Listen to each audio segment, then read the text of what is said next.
So as folks begin to join our program today, I'd like to welcome you. My name is Samuel Holliday, and I have the honor of serving as Director of Operations and Scholarship for the United States Capitol Historical Society. And we're so glad that you've taken time out of your day to join us for this important and fascinating discussion.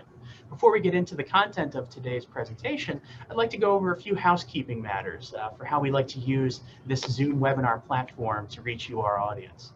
If you have any questions for today's distinguished speakers, any content-based questions, you can submit those through the Q&A section of the webinar. That looks like two little speech bubbles, either at the top or bottom of your screen, depending on what kind of device you're using to join us today. If you have any technical troubleshooting matters, if you feel like you're having difficulty hearing us or seeing us, you feel like you might have a technical glitch, you can put that into the chat section, which I will be monitoring and answering in real time.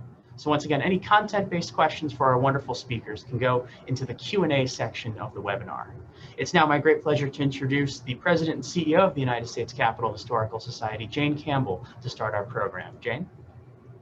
Thank you so much, Sam, and thank you for all that you do to pull these workshops together behind the scenes and get the right speakers lined up and make sure that we're providing quality content to our members, friends, supporters, and so we welcome you all.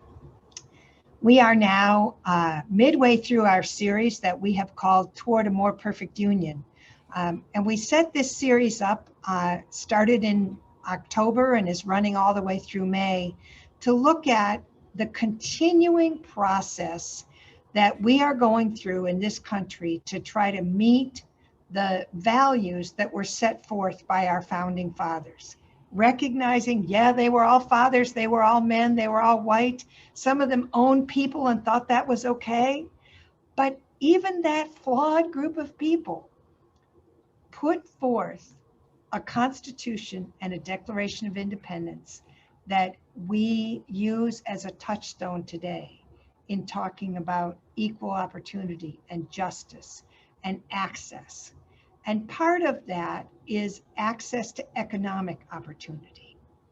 And so today we have two distinguished panelists with some different perspectives, which is what we try to do here at the Historical Societies, bring people together in a careful, thoughtful, and interesting conversation about how do we get where we all want to go. Our first presenter is Dr. Jessica Gordon-Nembhard, who is a professor of community justice and social economic development in the Department of Africana Studies at the John Jay College at the City University of New York. Dr. Gordon-Nembhard is a specialist and political economist focusing on cooperative economics, building community economic development, and community-based asset building, solidarity economics, and particularly Black political economics, with a community-based approach to justice. She has been recognized by the Association of Cooperative Educators, and in addition, she says on her bio, she is also the proud mother of Stephen and Susan, the grandmother of Stefan, Hugo, Ishmael, and Giselle Nembhard. So we honor you in all of your roles. And now we have, when she finishes, she's going to turn over to a practitioner in this field. Shay Hawkins was most recently, before he took the job he has now, which I'm going to talk to you about, was the staff director for the Subcommittee on Energy, Natural Resources, and Infrastructure, and the senior tax and economic policy advisor to Senator Tim Scott, who we all heard from last night. And so Shay Hawkins, I got to know Shay Hawkins when I was the staff director of the Senate Small Business Committee, and we were working together on the Opportunity Zones activities.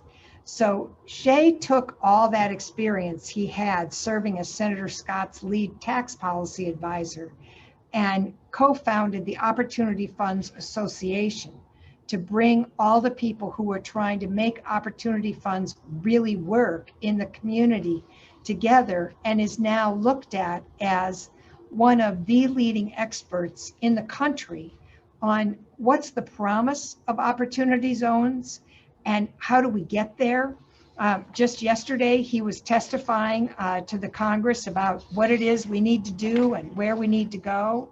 And so we are delighted to have this particular configuration of an academic scholar focused on cooperative economics, a lawyer practitioner focused on public policy and operations, because what we all share is that goal of making a more perfect union by creating economic opportunity for everyone.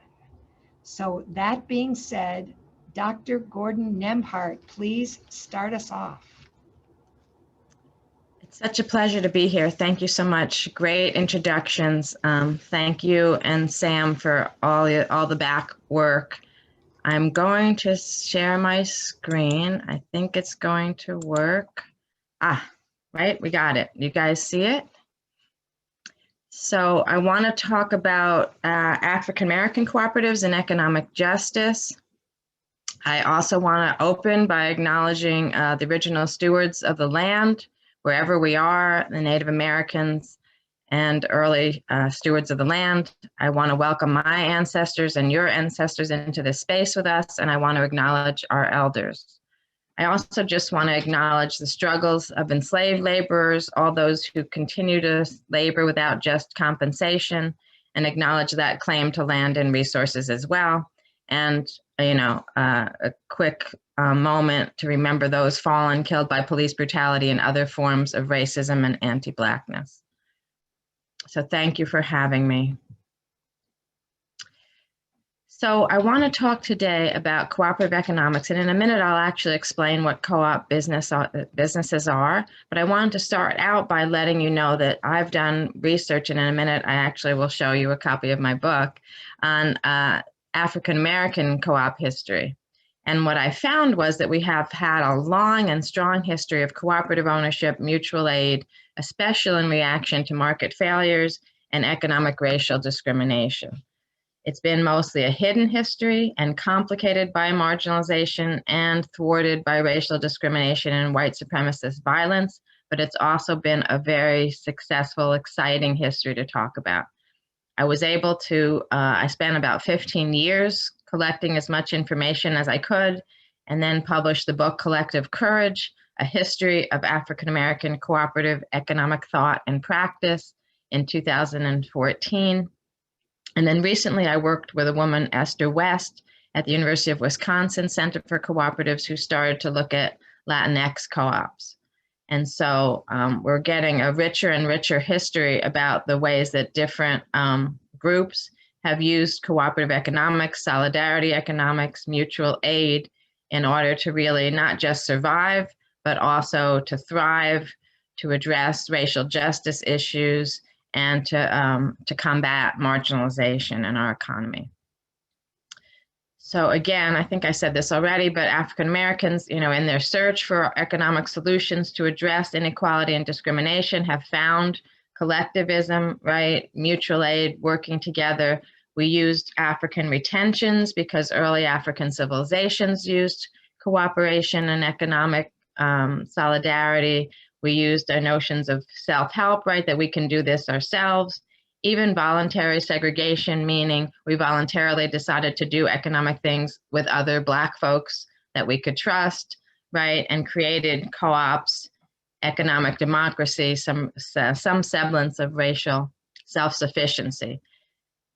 These involvement in cooperatives gave us a chance to design and manage goods and services in culturally and racially sensitive ways. And as I keep saying, and to address, right, the fact that we were left out of certain markets, discriminated in markets, that kind of thing. There also have been barriers, and I just want to put them up at the beginning because I like to talk about what does work, but we need to learn the lessons, right, about the barriers. So lack of education and continuous education about alternatives and about social entrepreneurship and collective decision-making have been a barrier.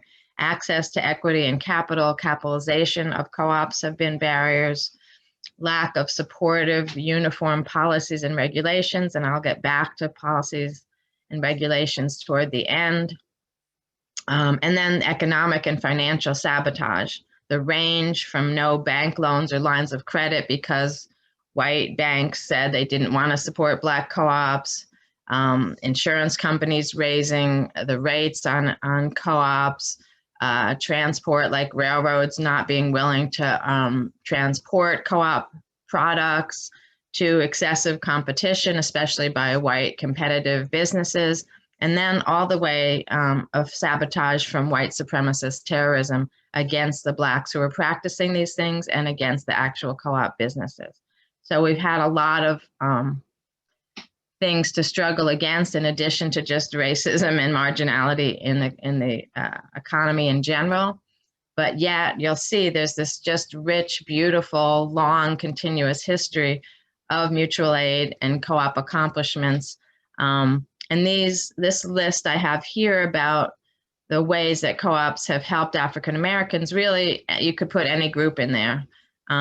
Most of the time, these are benefits from co-ops in general, but the research I did focused on what was happening with African Americans. So helps, right, co-ops and mutual aid help people to pool resources. Sometimes they're each individual and each individual family has very meager resources, but if you pool them into a buying club, into a mutual aid association, then that pooled money can then help whoever needs help at the time, can cover certain costs that individuals couldn't cover, or can be leveraged to get other funds to cover even bigger costs. So that's one of the main things, right, mutual aid and economic cooperation do. But it also allows, because of that pooled resource, it also allows you to get access to quality goods and services, sometimes access that you couldn't ordinarily get, like electricity in rural areas or healthy food in inner cities, that kind of thing. It helps to save costs because, again, when you pool and buy in bulk, the costs are usually less. That helps you to increase your income and then ultimately increase your wealth because extra stability, saving costs, and also ownership of a business all contribute to wealth as well as helping to raise incomes. Again, I said, combating racial discrimination and exclusion. People who are excluded come together and create their own alternatives. This increased Black economic stability, self-sufficiency, group independence, and self-determination, which are all important human values and strategies. Saving jobs, creating decent jobs that stay in communities are also one of the things that we have gotten from the co-op activities, and engaging in collective agency and action, especially economic collective action, and then developing leadership. There's social capital skills that get developed from being engaged in co-op businesses. And, oh, sorry, this might be repetitive, but again, addressing market failure. These are benefits to the broader communities, right? Addressing market failure, encouraging joint ownership, democratic participation and decision-making, lots of education and training to be involved in cooperatives, because if you're going to be in a democratic organization, right, you've got to learn about how to run that organization, how to run it with other people, that kind of thing. And that creates education needs, and it also creates leadership. The meaningful work, right? So these co-ops create meaningful work, not just necessary work. They also help to anchor and recirculate resources because, again, it's about solving local problems with local people who get to make decisions about what happens to those resources and how things are done. The wealth creation I mentioned already. We also find economic and environmental sustainability through these kinds of cooperative efforts and co-op businesses, and additional civic participation, especially because of the leadership development. So what is a cooperative? Quickly, they're member-owned, member-run, and member-serving businesses. They're values-based, jointly owned enterprises that operate according to the principles of membership, democratic governance, meaning one member, one vote, rather than one share, one vote, returns based on your economic participation, sustainability, and care for community. These are kind of the basic values and principles that are internationally recognized that create co-op businesses, that are the background of co-op businesses. So there's still business enterprises. They can be for-profit or not-for-profit, but they're, again, run, the owners are called members, and they operate jointly and making democratic decisions. So this is economic democracy at its height. There's different types of co-ops. Most ones that we are familiar with are consumer co-ops, like a food co-op, a housing co-op, credit union, those rural electric, those are all consumer cooperatives. The consumers, the people who need the service, are the ones who own and buy into this service and own it together. Producer co-ops, those are the people who actually, like farmers, craftspeople, the people who are producing the product or the service, own the company together and often own a company to help them market, distribute, further produce, and buy in bulk together. So there's agricultural and craft co-ops under there. Worker co-ops are totally owned by their employees. And so that's a way to have a more democratic workplace with the employees owning the company and running it, as well as doing the day-to-day business.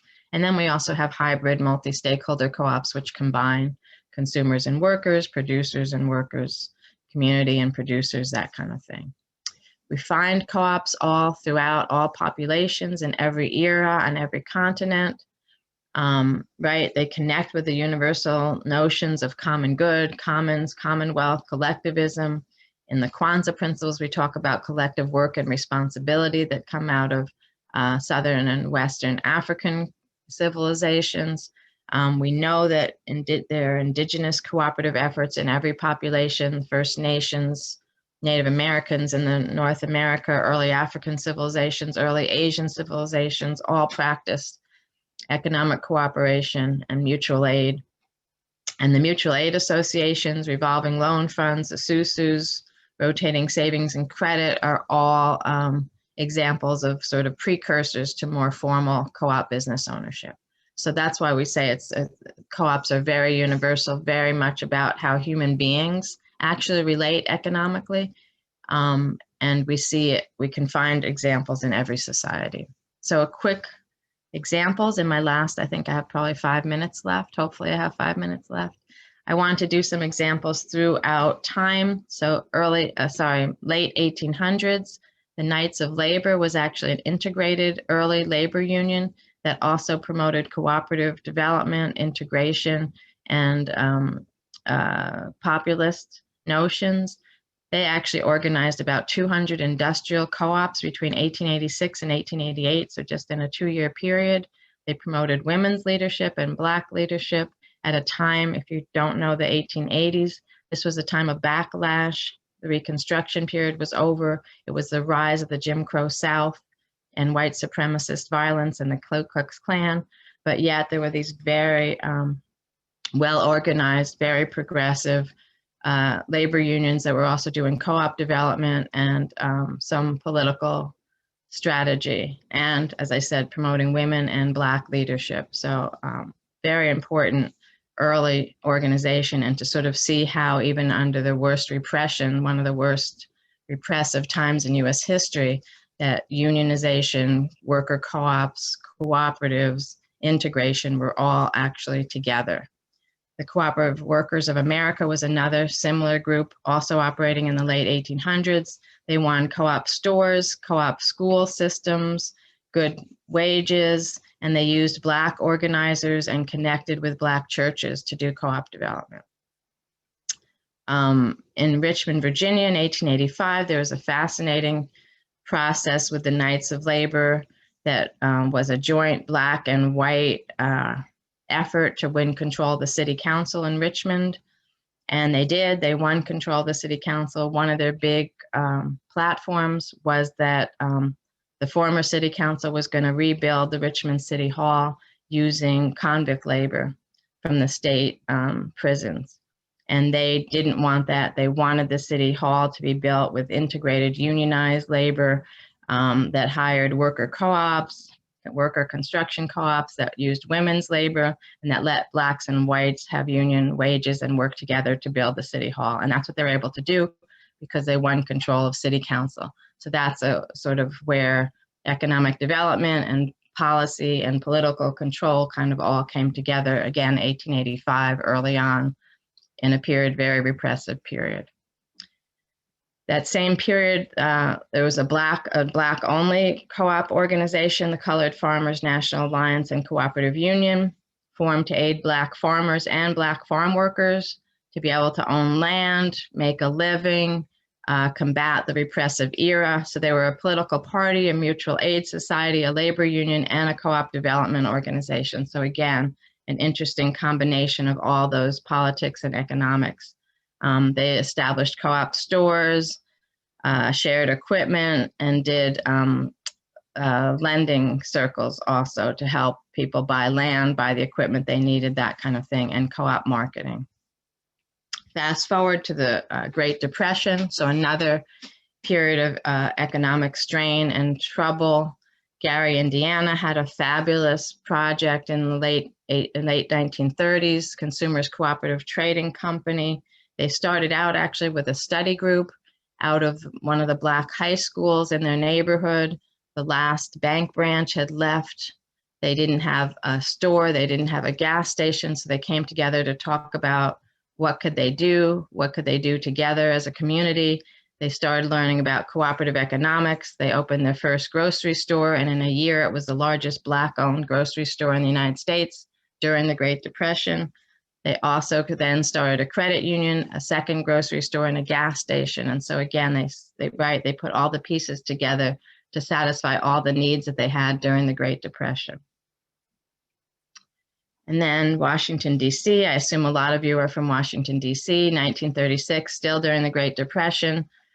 Cooperative Industries of D.C. is started by two Black women. Nannie Helen Burroughs is the more famous of them. She had been the president of the National Trade and Professional School for Women and Girls and other things that she's known for, but she also started this cooperative of unemployed workers and homemakers, so mostly women, making mattresses and barrels at first. They were able to actually get a grant from the federal government, from the FDR's New Deal administration, to buy a farm in Maryland. So they also did farm to table, rural to urban exchanges, as well as doing the production.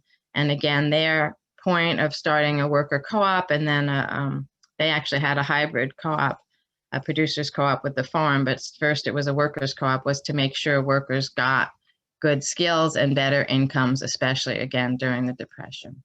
And then we'll fast forward one last time to the 60s, Freedom Quilting Bee, a founding member of the Federation of Southern Cooperatives Land Assistance Fund, which I'll mention briefly at the end here.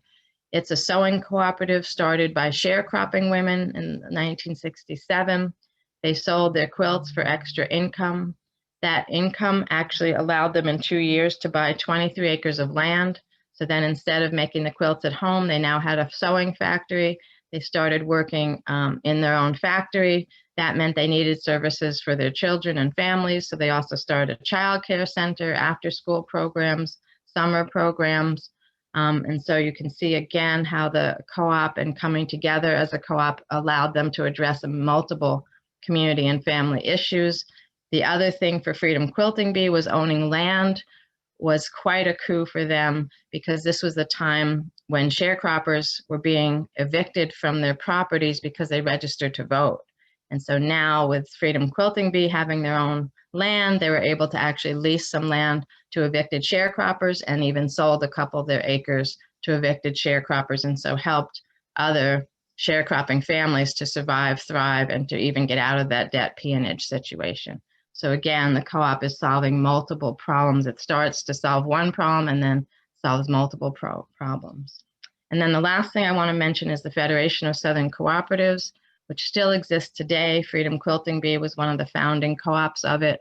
It's a Southern Regional Co-op Development Association focused on supporting Black and low-income farmers and other people in Southern communities. It started with a coalition of civil rights organizations that realized that the South needed a regional organization to help people to learn about co-ops and to start co-ops. It also then merged with the Land Assistance Fund to also become an organization that helps Black farmers and Black people to hold on to their land and to keep their land. And I also want to bring it up, not just because it's a 54-year-old institution focused on the kind of work I just mentioned, but also when we get back to the Q&A, I want to talk more about policies, supportive policies. And luckily, just a month ago, an important policy was passed to support Black farmers and Black landowners in order to do more co-ops and also to help them get out of debt. And the Federation of Southern Co-ops has been one of those advocacy organizations since its inception that has fought for those kinds of important supports.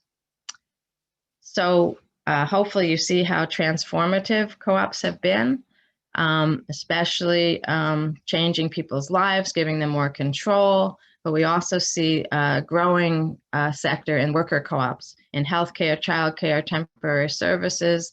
They do better with changing the nature of work, increasing the returns to work, providing ownership, especially for African Americans, youth, women, immigrants, Latinx people.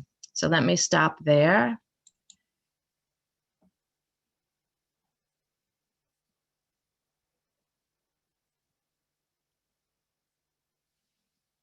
Take it away, Shay.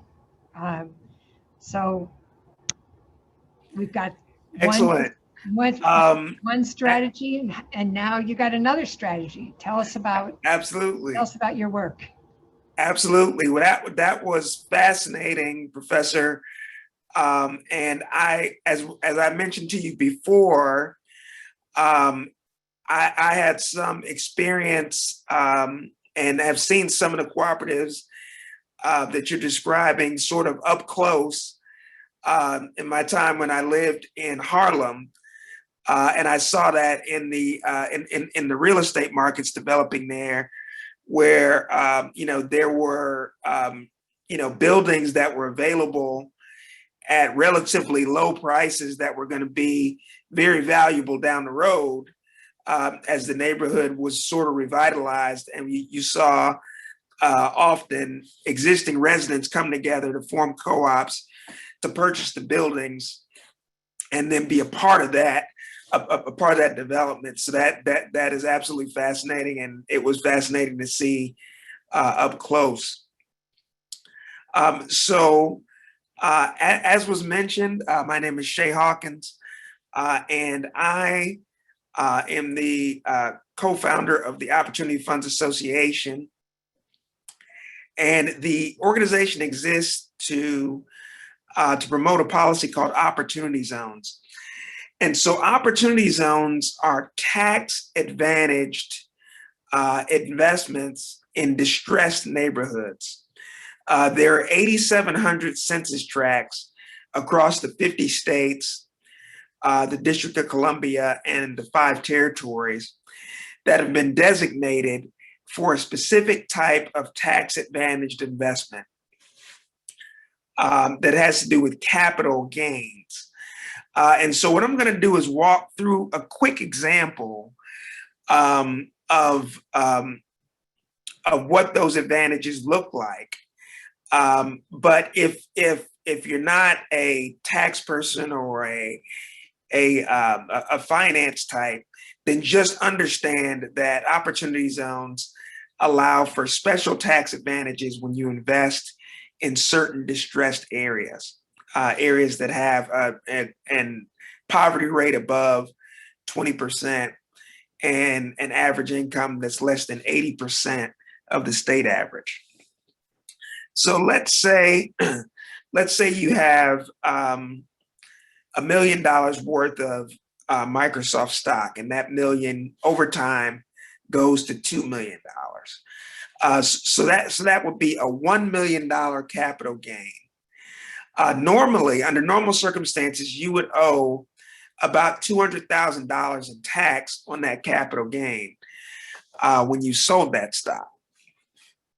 And so what Opportunity Zone says is that if you take that $1 million capital gain and reinvest that entire gain in a distressed neighborhood in one of these 8,700 census tracts across the country, then you can defer paying that capital gain. You still owe the tax. You still owe the 200,000, but you defer paying it for up to 10 years or until December 2026, whichever comes first.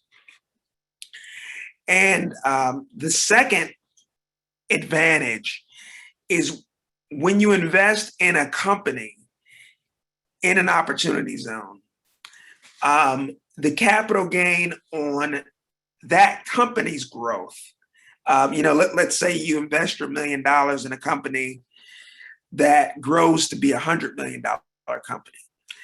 And if you hold that investment for 10 plus years, for 11 years, 20 years, 15 years, then there's no capital gains tax on the sale of that business that you built. And that's a very attractive thing, particularly if you have a rapidly growing company. And so, one of the elements that's different about opportunity zones and this tax advantaged investment in a distressed neighborhood versus a typical sort of DC-based policy is that we allowed governors to designate the census tracts within their state that qualify as opportunity zones. So every governor was allowed to designate 25% of the distressed census tracts in their state as opportunity zones. And in the case of DC, the mayor of DC was able to designate 25% of the distressed census tracts in DC as opportunity zones. And so that process, that part of the process is key because it involves state and local governments picking the areas that are designated for this benefit, not the Treasury Secretary or President in DC. And so this policy came about based on a bill called the Investing in Opportunity Act. This was a bipartisan bill. The leaders were my old boss, Senator Tim Scott, on the Republican side, and Senator Cory Booker from New Jersey on the Democratic side. There were initially 14 Senate co-sponsors, 7 Democrats, 7 Republicans, and there were 88 House co-sponsors, 44 Democrats, 44 Republicans. And so, it was a policy with bipartisan support from the beginning. And when the 2017 tax reform bill came around, that gave us the opportunity to kind of put this bipartisan policy into a vehicle that was going to be signed into law. And so when you look at these census tracts themselves, these 8,700 communities that are eligible for this benefit, what you'll see is that these communities are obviously disproportionately poor, but they have other, kind of demographic characteristics that make them places that we would want to target. There's a disproportionate amount of food deserts in the designated census tracts. The designated census tracts are disproportionately minority, particularly African American. So about 38% of the designated census tracts have African American population, whereas obviously African Americans are not 38% of the population overall. About 292 of the 8,700 census tracts encompass native land, Native American land. And so, the tracts are disproportionately, again, minority. And, we can look at why, why the people in the census tracts benefit from the investment that's coming in. One, folks benefit in increased property values. Some of the census tracts are urban, some of them are rural. But one thing that we know about the census tracts overall is that the majority of the residents in the census tracts own property own property within the tract. And so they benefit in general from those rising property values. Another way that residents benefit from, the existing residents benefit from opportunity zones is through access to goods and services that previously wouldn't have been available. So when you see the investment coming in, both in the form of real estate projects, but also operating businesses, you see additional goods and services that kind of follow that investment. So a lot of places that are food deserts, will get access to, the grocery stores or, to other goods and services. But then also, because of the nature of the policy, and because it's not structured as a traditional government program, many of the existing residents are able to benefit as investors in the projects. And so, one of the things that we've seen is kind of a diversification in terms of the investors that are able to participate. Because of the nature of the policy. We've also seen existing residents benefit from coordination between opportunity zones and other federal, state, and local programs. So when the governors designated the specific census tracts, the specific areas that are eligible for this investment, we gave them 3 non-binding criteria. One, we asked them to look for areas where there was significant economic disruption. So places that had been affected by outsourcing or other forms of economic disruption. And so in general, distressed census tracts are the first to get hit in a recession and the last to recover.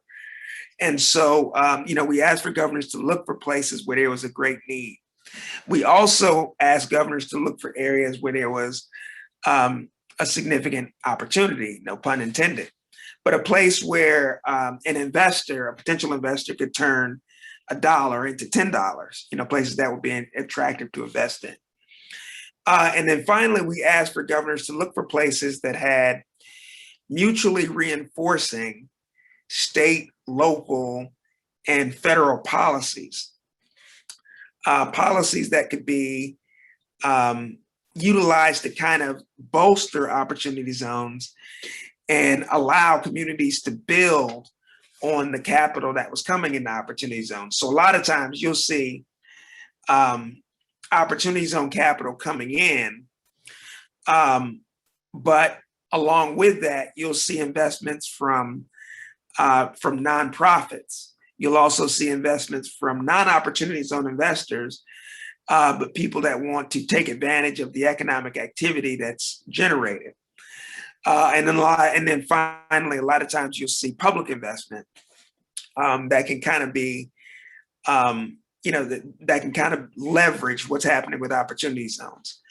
In the last administration, and to an extent it's been carried forward in the current administration, we saw the White House Opportunity and Revitalization Council bring all of the federal agencies, community development resources together to sort of favor opportunity zones, to put opportunity zones at the top of the stack for permitting and other things, and to make investments alongside opportunity zones. So for instance, when the Environmental Protection Agency was distributing about $100 million in brownfield remediation funds, basically funds for environmental cleanup, of the brownfield sites that were selected for this remediation, out of 151 sites, 118 of those were also opportunity zones. And again, that was kind of by design, just so that the remediation funds could be bolstered with the opportunity zone investment, and and so on. And so, and finally, the existing residents benefit through job creation. So if it's a real estate project, then you're going to see construction jobs, and then jobs in whatever the project is going forward. And then when you're looking at operating businesses, and it could be anything from clean energy to technology, to retail, to services, to cosmetology. It can be, anything across the board. You're going to see jobs created as you see this investment come in. And so, so far, about $18 billion with a B has come into the vehicles for making investments in these opportunity zones, called opportunity funds. The Council of Economic Advisors estimates that $75 billion will come in over the course of the policy, both in the equity investment, but then also in the debt that accompanies that investment. And so, we look at this as a great potential vehicle for getting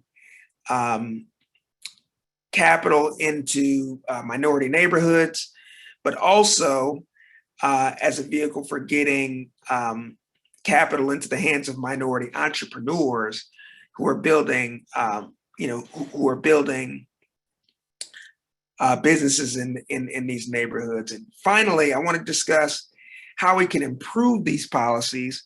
There's three ways we can improve this policy legislatively to make it even more effective and get more money specifically into the hands of minority entrepreneurs who are looking to do the investment. And so the first way is through transparency and reporting requirements. So the original Investing in an Opportunity Act had transparency and reporting built in, but because of some parliamentary procedures and the way that tax reform was passed through budget reconciliation, it puts the policy in a position where any member of the minority can question any aspect of the policy that doesn't have a direct relation to the federal budget. So that's a little bit of jargon, but in a nutshell, because of parliamentary back and forth, and because the reporting and transparency provisions were going to be challenged by the minority at that time, we had to strip those out. So we need to add those transparency reporting requirements back in. And what that will allow, it will allow for a report to Congress that will say how much is being invested in opportunity zones, where is it being invested, how is it being invested versus, operating businesses versus real estate, and how many direct jobs are being created. We'll have that information. We'll know how opportunity zones are performing versus non-opportunity zones. We'll know how designated opportunity zones and distressed communities are performing versus distressed communities that weren't designated. So that Congress can really target this policy to make sure that existing residents benefit. Next, we can allow community development finance institutions, CDFIs, that are already very active in investing and lending to entrepreneurs in minority communities. We can allow them to be involved more directly in opportunity zone investing. And finally, we can allow, for the purposes of that, 10 or 15 or 20-year investment, that long-term investment that we talked about. For the purposes of that, we can allow non-capital gains, any money. I take money out of the bank, I invest it, to be invested in opportunity zones for that benefit. And what that would do is it would democratize the investment and allow people in the community to become investors themselves should they choose to. So you can get 10,000 people across the city of Cleveland, let's say, to put in $100, and that's $1 million that can be invested, in a business or across several businesses, and allow, more capital to be raised by people from the communities that we're trying to help. And so look forward to answering any questions you have for me on opportunity zones or on how tax policy in general can be used to create a more equal society that we all participate in. Well, thank you. I tell you, the two of you are fascinating. And so we're now at the question and answer. And so we're going to ask you to both do lightning rod answers, because our folks are good questioners. And we've got a bit of, Madam Professor, she's back. Okay. 2 questions for you, if you can answer as quickly as possible. Whatever became of the Freedom Quilting Bee, and what were the challenges to starting these early co-ops? Taking over the Richmond City Council sounds like a pretty powerful way to do it, but is that what was necessary to get things happening at that time? Please. Right. Yeah, I also tried to answer offline so that we would have time to do it. Freedom Quilting Bee has struggled over the years, but my understanding is a few years ago, after a hiatus, it did reopen. Most of its strategy has been to diversify, not just do big quilts, but do other kinds of sewing, and to get the word out sort of nationwide, so not try to just sell in their small circle. But I understand that they did sort of reorganize and reopen a few years ago and are still around. So that's the fast lightning answer to that.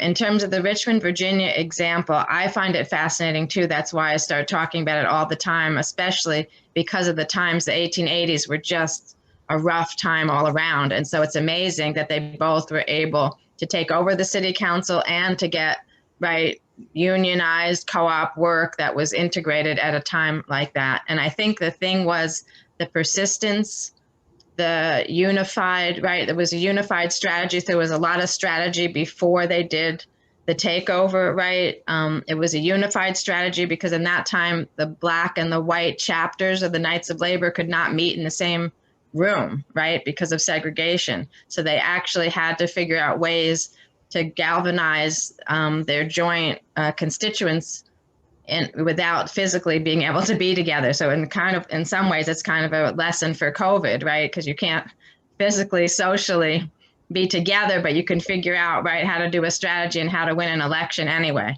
And so I think that was really important. And so that's Zoom. And without, but getting and realizing they needed policies to be supportive of the kinds of things they wanted to do. And so they also, so that's the other piece of that.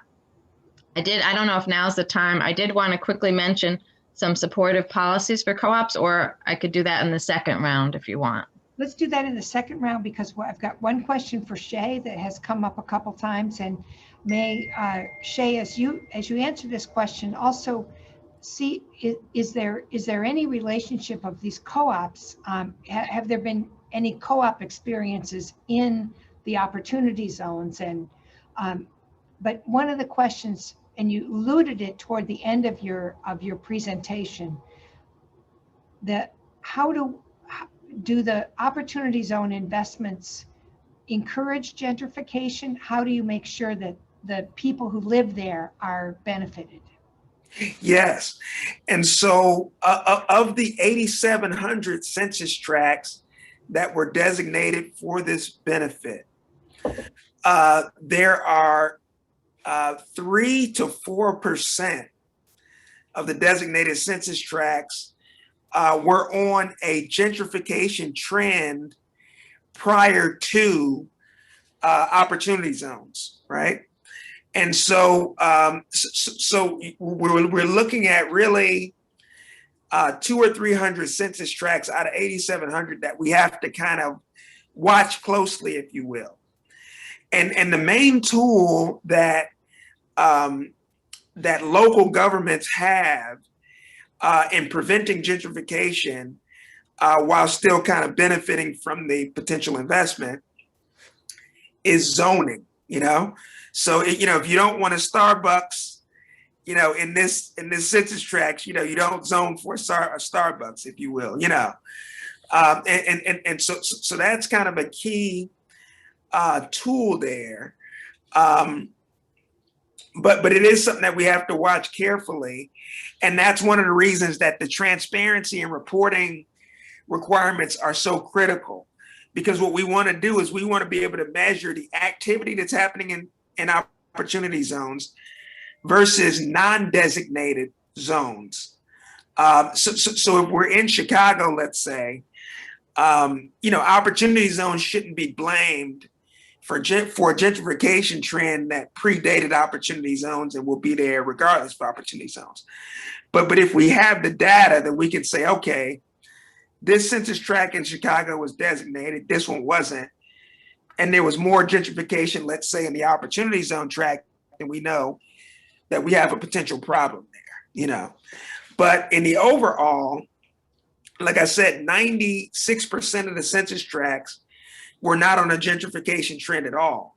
So, you know, in my hometown, you could, you know, which is Cleveland is the third largest destination for opportunity zone dollars so far. And so, you know, in terms of cities, which is, you know, encouraging. And we're going back to the good old days, back from when you were mayor, getting things cooking again. And but you know, you could double the population of Cleveland and nobody have to move, you know.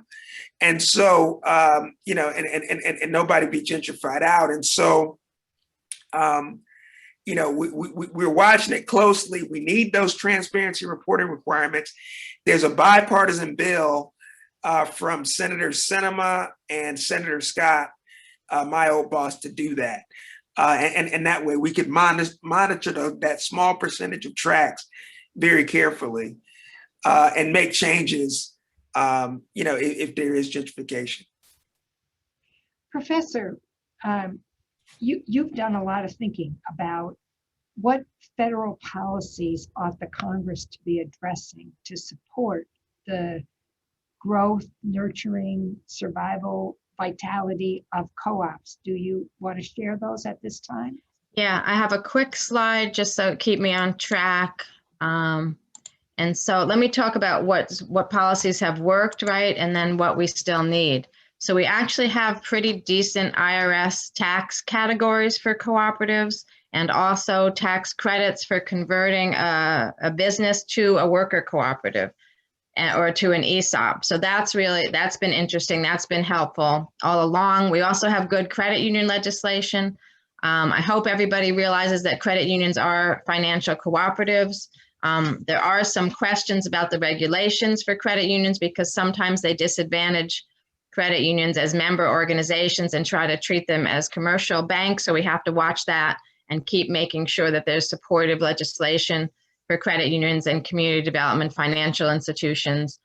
But we have some good, especially the the legislation for community development credit unions. Those are very supportive, again, targeted to low income communities to have credit unions that can also do more commercial lending to do community development. Also, the whole rural electric system and the Tennessee Valley Authority has enabled, right, electricity throughout the rural areas that are electric co-ops, which have been really good. We also have a rural co-op development research fund that needs really to be expanded to urban co-op development, but at least it covers rural co-op development. And then, as I said, we recently have these new farm bills. The ones that specifically support Black farmers and Black co-op development have been very helpful. That one, what I think was last month or something. Also, last year, we started to get this Main Street Employee Ownership Act, which helps the SBA to do technical assistance to co-ops and make sure that the SBA understands co-ops and co-op development and the needs for co-ops, and helps to direct loans and lending to co-ops. We need to expand that, but at least we have the beginnings of that. What we really are missing right now is uniform enabling federal co-op legislation. Right now, co-op incorporation is statewide and the states vary. Some states have very extensive, very supportive co-op legislation. Some states have very restrictive, only credit unions and agricultural co-ops. And so we need a uniform federal legislation that supports that, and then also helps to figure out financial support that will be helpful. We do have a growing municipal financial support. There's 10 to 12 cities, major cities, that now actually set aside money, especially for worker co-op development, because they realize worker co-ops help to address unemployment and employment issues. But we need, again, that needs to be expanded. And if we had these federal enabling laws, we could also make sure some of that opportunities money and things like that were directed toward making sure people understand the co-op model right, and then also figuring out how to do technical assistance and financial support. Thank you very much. Mr. Hawkins, we have a question. You're on mute, so you get yourself unmuted so you can answer.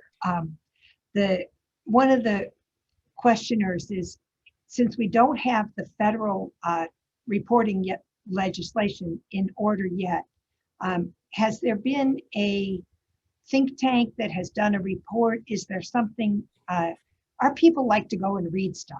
So yes. Is there something you would advise? Yes. So the sort of leader in terms of the research around opportunity zones is an organization called the Economic Innovation Group. Their website is eig.org. Economic Innovation Group.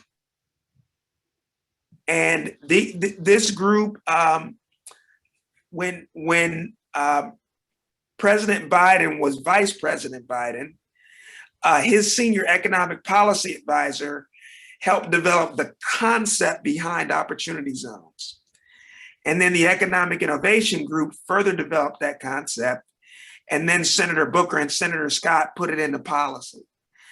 And so, you know, the Economic Innovation Group has been very involved, and they have great research that both on the demographics of opportunity zones, on specific topics like gentrification, you know, and a great anecdotal compendium of all of the opportunity zone projects that have been going on, and the different categories. So again, eig.org, great resource. Well, I'll tell you, this is, like, as always with these things, and we have great speakers, we could go for another hour, but we promise our people that we'll get done at just at 1. It's just now 1. We will share, Madam Professor, information about your book. We always do that as when we have special authors. So Mr. Hawkins, when you write a book, no problem. We will promote your book. We're looking forward to that. And we thank you both for sharing your time and your talent. It is so important to hear the different perspectives of people who are daily trying to make this world a more perfect union and make our country the beacon of hope that we want it to be. As we move forward, there's a couple things that we always have to do with these, and that is do the commercial. This is the United States Capitol Historical Society. We are a nonprofit. We exist because of the support of our members and friends and donors. And so thank you for all those of you who have made contributions. You can look over my shoulder and see those beautiful Capitol bookends. Those can be yours. And one of the ways that we support ourselves is we were gifted some marble from the Capitol when they were renovated. We got some of the marble from the steps, and we put that together and create ornaments and bookends and special desk activities. And so if you want to have a unique gift and support the Capitol, that's an opportunity. Or you could have a fine mug like this. Looking ahead, we have more good news, more interesting activities. Next Tuesday, we return to our Lunch Bite series. Our Lunch Bite series are focused on the Capitol itself. And we will have Steve Livengood again talking about the Cox Corridors. The Cox Corridors are the murals that are on the House side of the Capitol, which interestingly enough were commissioned by the United States Capitol Historical Society. And those paintings depict historic scenes, including history of the Capitol, the Great Experiment, and the westward expansion. So that is always something we enjoy talking about. And then we begin two sessions about immigration. Immigration in the 18th and 19th centuries was, there were two ways that people became immigrants. One by force, which was the slave trade, and one by choice, which was the European immigrants. And there are stories of each. So Dr. Alan Kraut, who's a professor at the American University, professor of history, is going to talk to us about that, the role, how immigration was dealt with in the 18th and 19th. He has also been focused on how often immigration and public health interact, which is timely as we listen to the conversation about immigration even now. So we hope you'll tune in, and then as we look forward to the 27th, we will have an additional scholar talking to us about immigration in the 20th and 21st century, Professor Carrie Rosenbaum, who is an immigration attorney in private practice and a scholar. And she focuses on the intersection of criminal, employment, and constitutional law as we look at immigration, particularly in the 20th and 21st centuries, and how that has become such a conversation. Again, looking at some of the questions that exist as we look at immigrants who are from different parts of the world, come with different colors, different communities, different cultures, and how can we be the country that welcomes people and allows them to make the contributions that makes us a unique country in all the world. We're the only ones, when the Olympics are coming up, you look at the people and you can't figure out where they come from. Most countries you can look and you can see, okay, that's a Russian, that's a person from Switzerland. United States, whole different situation. So join us for the rest of our discussion. Again, we thank you, Mr. Hawkins, Professor Gordon-Nembhard. You have been very fascinating. We appreciate your being with us, and take care. Have a good day. Goodbye. Have a great day. Thanks.